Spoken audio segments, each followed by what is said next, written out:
Hey guys, and welcome back. I'm Vestige and welcome to the My Hero chapter review 304. Now I am super excited for this because I've been trying to stay away from all the spoilers and any other videos that would spoil what's going to happen. So as we know from the last chapter 303, we saw All Might at the end saying Deku is conversing. He feels Deku conversing with the vestiges of All for One, and now in chapter 304 we continue this and we see All Might again with at Deku's bedside. I can feel one for all within the boy, but very faintly.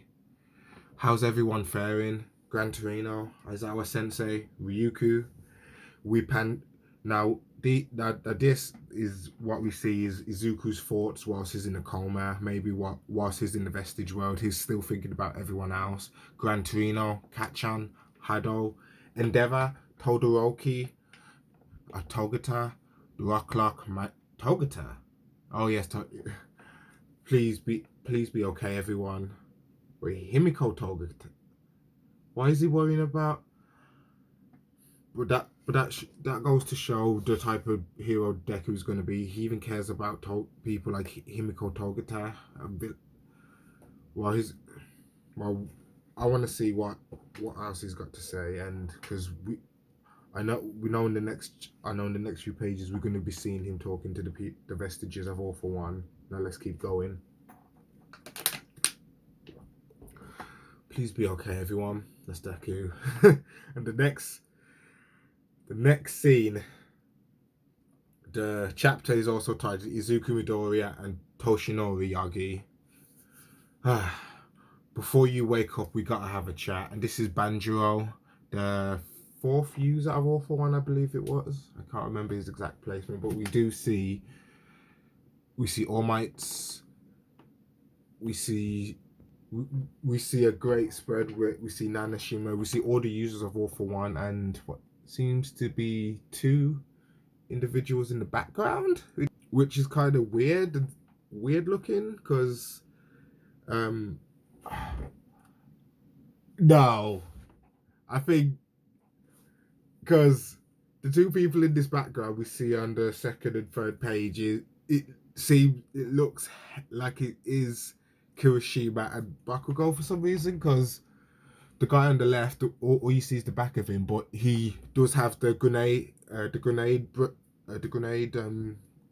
launchers that Bakugo wears, and the second person seems to have like almost a high up hairstyle, which reminds me of Kirishima if he was to like grow his hair out and just have it up in a ponytail. And yeah, let's keep going because this is we're only in the second page and there'll probably be so much more to talk about. So let's keep going. I sorry to force this. I sorry to force this on you in such trying times. And it pans. It definitely because again we pan to the two individuals with their faces against the wall, and we see yeah, closer look, it definitely looks like one of them could be Bakugo and the other could be like an older version of Kirishima. So maybe Deku's gonna pass the I don't know what this means. We'll find out. But we see the fourth user, sorry, Hikage Ishinomori, and he is talking to Deku, and he says this too is destiny. Then Banjuro butts in. No, just a matter of timing, and we see I want to say the Shino looking hero, because I can't remember if his name was I don't think his name was actually disclosed. I think he's just the sixth user. He's just listed as the sixth user on the wiki, but yeah, he already.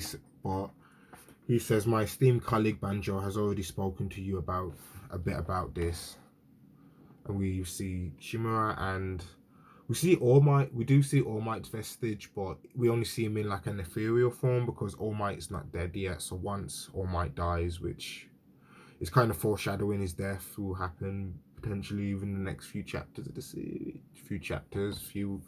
few arcs, or by the end of the series, All Might will be dead and Deku will be able to converse with him like the other vestiges. But we go on to all the we hear Deku says all the predecessors are with it. are with me in a dream again. We see All For Might's brother, the original holder.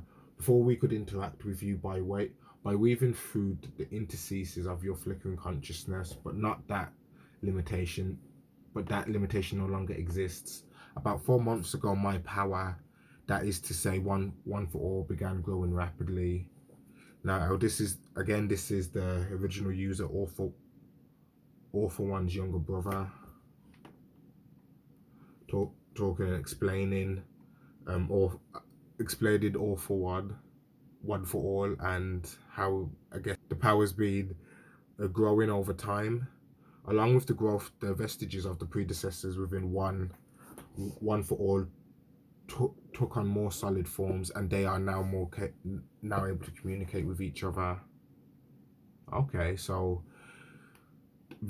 One For All has evolved to the point where the vestiges can actually interact. In the earlier battle, my brother's power drew us out by sheer force. Okay, so in the battle at the hospital, allowing us to appear before you more easily than before. Now, Badger, don't worry though, kiddo. We'll still give you your privacy when you need it. You ain't got. All right, you ain't got a mouth. He's conversing with Deku, but for some reason Deku can't speak. I'm not sure why, and he's because with Deku you only see parts of him. Like the rest of him is covered. His left leg. I'm not sure maybe this is reference to his injuries. Like maybe because he's such an injured state he can't, or because he hasn't fully accessed One For All, he's still having trouble conversing and interacting within within the Vestige world. But wait, back there, I did manage to speak then. My mouth has formed just a little bit. This is Deku, and he's starting to form words. What do you need? What do you need to tell me? And now we pan to the fourth user. And I think the reason why Deku isn't able to converse as much is partially due to his injuries and because he hasn't trained enough to use One For All to its full potential. But the fourth user steps in and says, "Allow me to explain. I am the fourth. My name is like as he introduces himself. My name is Hikage Shinomori. In your battle last, you drew on my power without meaning to." And Deku realizes danger sense. And the fourth user explains that that came as a shock to me. And a typical Deku's apologizing. And fourth user goes on to explain, I get the sense that it would have been better for you to discover danger sense in a better setting. That was well said. Shinomori here was a weirdo who shunned modern society for the life of a hermit. Oh, this is bad joke explain. Okay, so the fourth user was a bit of a hermit and isolated himself from society. I wonder why. Mine was a terrible era. They were the weirdos, not me. This is the fourth. Okay, so what happened during his time? He claims that he wasn't the weirdo. It was the rest of the world. So we'll see what happened. We'll see what happens. But the fight, the users are fighting between each other. Like Banjo's used this black whip, and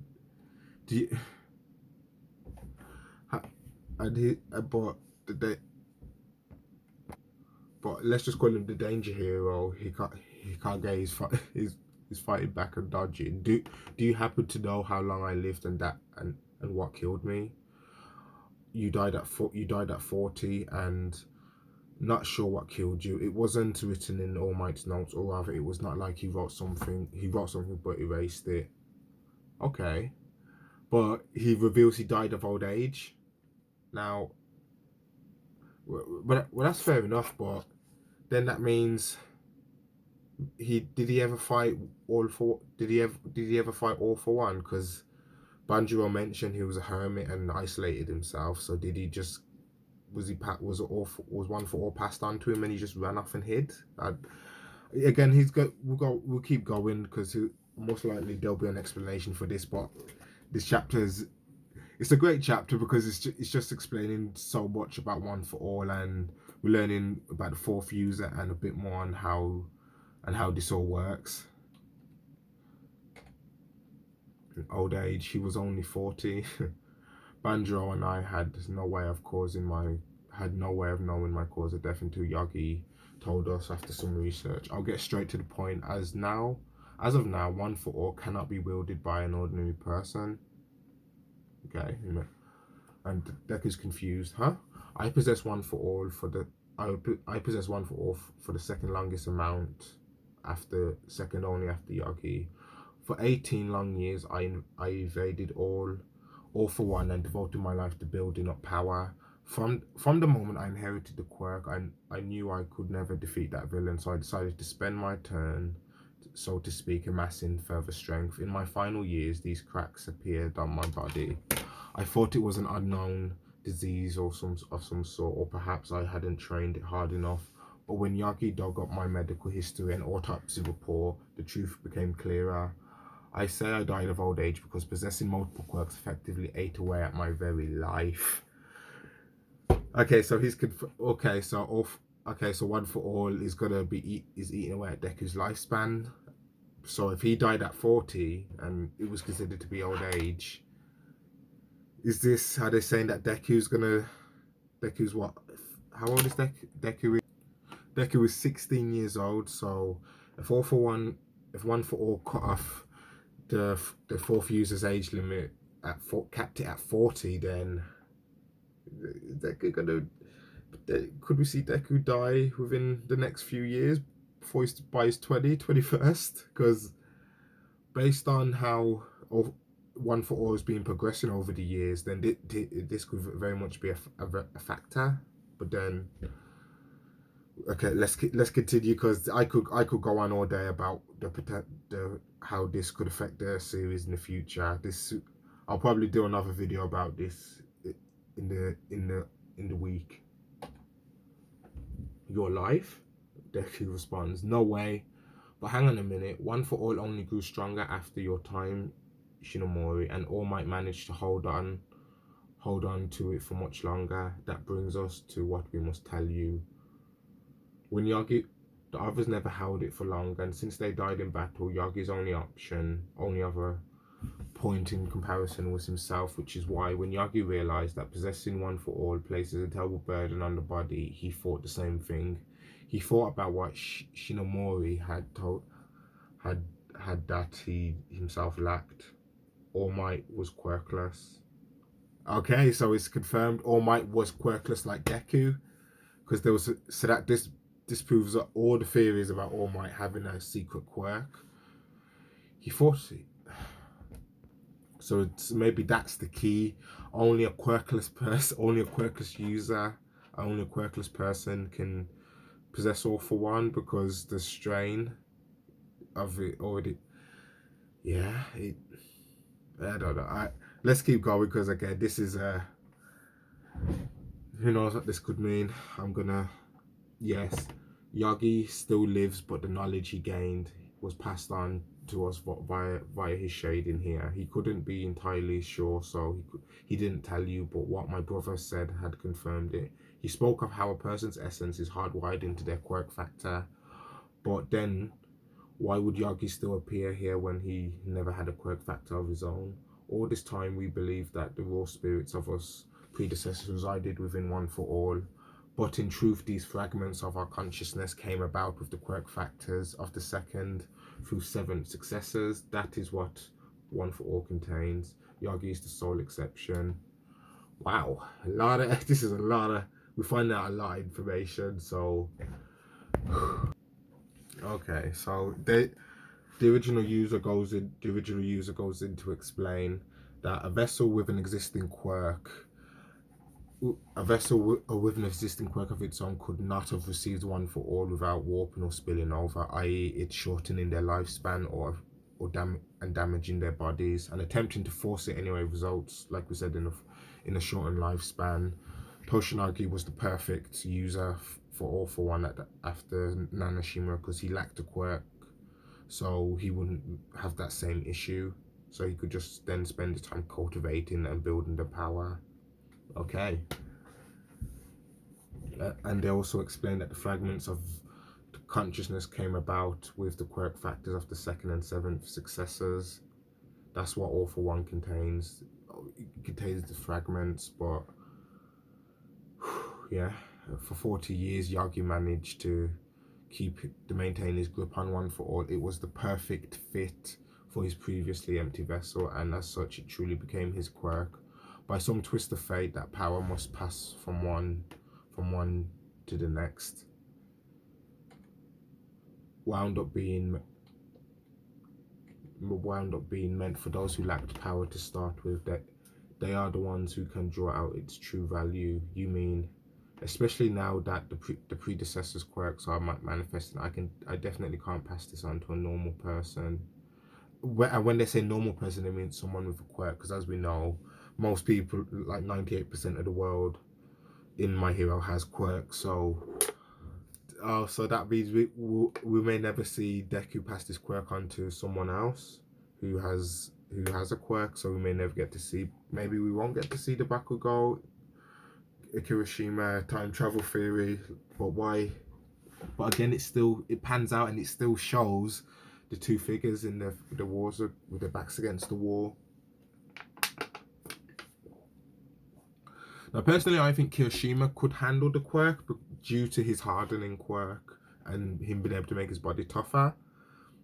That's a potential theory I have, and I may go again. It may be another video for the future, so keep tuned, guys. But comment and subscribe what you guys think of this chapter, because this is a dope chapter.